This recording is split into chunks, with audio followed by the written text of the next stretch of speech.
What do you recommend for women who are perimenopausal or menopausal to help them deal with the side effects of menopause?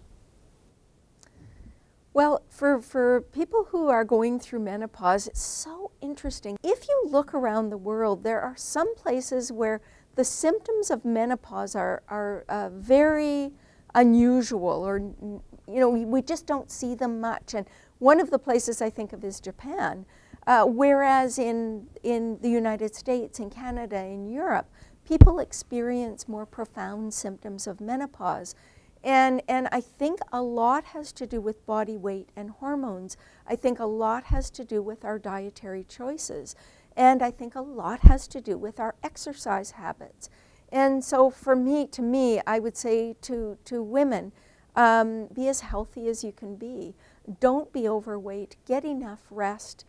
Get enough exercise, and eat an unprocessed whole food diet as much as possible. Lots of fruits and vegetables, lots of legumes, plenty of whole grains, some nuts and seeds. We need the essential fats in there as well. And I think that soy, there are several studies showing that it may help reduce symptoms of menopause for some women. And so I can just share from a personal perspective, because I'm 61 years old. I'm postmenopausal, of course, and I really barely noticed. Once in a while I felt a little bit of sort of warmth, never what I would call a hot flash where I felt like I was sweating, not even close.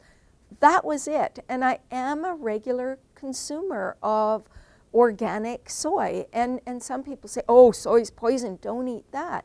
My answer to that would be, if soy was a poison, it probably wouldn't have been a dietary staple in two of the healthiest, longest lived zones in the world, Okinawa and the Seventh-day Adventists. Okinawans average 2 servings of soy a day. Soy is a legume, it's a bean. It's to me, it's a wonderful contributor to very wonderful protein-rich food, and great for people who are vegetarian or vegan.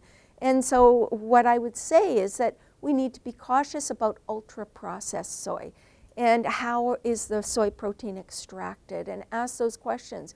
If you just stick to organic, you can avoid some of the issues we might be concerned with. And so organic soy, tofu, tempeh, edamame, soybeans used to make patties or whatever you're doing with it. And those would be, and even organic soy milk. To me, those are very reasonable additions to the diet.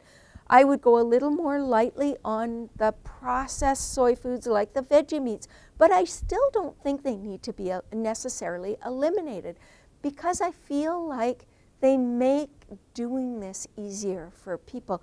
Isn't it wonderful when, your child is going off to a scouting adventure and they can have a hot dog on the fire like everyone else. So they have a tofu hot dog, or they have a veggie burger when the troop is doing burgers. It just makes life easier for people. And so I think they can have a place in the diet. And just, I wouldn't make them staples, that's all.